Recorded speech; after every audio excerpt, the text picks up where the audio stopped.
മോളെ, അമ്മ നേരത്തെ പറഞ്ഞത് ഓർമ്മയുണ്ടല്ലോ, ഒറ്റ മോനായിട്ട് വളർത്തിയതിന്റെ കുറുമ്പ് കുറച്ച് അവന് കൂടുതലുണ്ട്. മോള് വേണം അവനെ നേരെയാക്കി എടുക്കാൻ.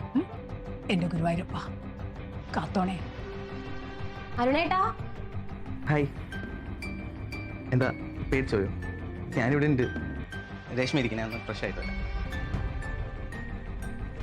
മോളെ, ലൈറ്റ് ഓഫ് ചെയ്യണം. ഇഷ്ടമല്ല. അച്ഛാ ഒന്ന് ഇങ്ങോട്ട് വരുമോ? ഇവിടെ എന്തൊക്കെയോ പന്തികേടുണ്ട്. എനിക്കറിയാമായിരുന്നു നീ എന്തെങ്കിലും കണ്ടുപിടിച്ച് കൊണ്ടുവരുമെന്ന്. കല്യാണമേ നടത്താതിരിക്കാൻ നീ കുറേ കഥകൾ പറഞ്ഞതല്ലേ. നീയെങ്കിലും നിർത്ത്, എനിക്ക് കുറച്ച് സമാധാനം. അച്ഛ, ഇത് അങ്ങനെ അല്ല. നിന്റെ ഏട്ടൻ വന്നു. മതി അവളുടെ അവിടുത്തെ താമസം. അവള് വരുമ്പോഴേ അവളുടെ സാധനങ്ങളും കൂടെ എടുത്തിട്ട് വരാൻ പറ. എന്താ രാഹുൽ, എന്താ പ്രശ്നം? നിങ്ങൾ ഒന്നും അറിയാത്തോലെ പൊട്ടം കളിക്കല്ലേ. ഞാൻ ഏട്ടനെ വിളിച്ചു വരുത്തിയത്.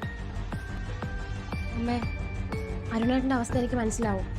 അതുകൊണ്ട് അസുഖത്തിനെ പറ്റിയുള്ള ഡോക്യുമെന്റ് ഒക്കെ കിട്ടിയിട്ടും ഞാൻ അരുണേട്ടൻ്റെ കൂടെ നിൽക്കാമെന്ന് വിചാരിച്ചത്. പക്ഷെ ഇന്നലെ ഞാൻ ശരിക്കും പേടിച്ചു പോയി. എന്താ പേടിച്ചോയോ? മോളെ, നടന്നല്ലല്ലോ, വണ്ടിയിലല്ലേ. എന്താ മോളെ?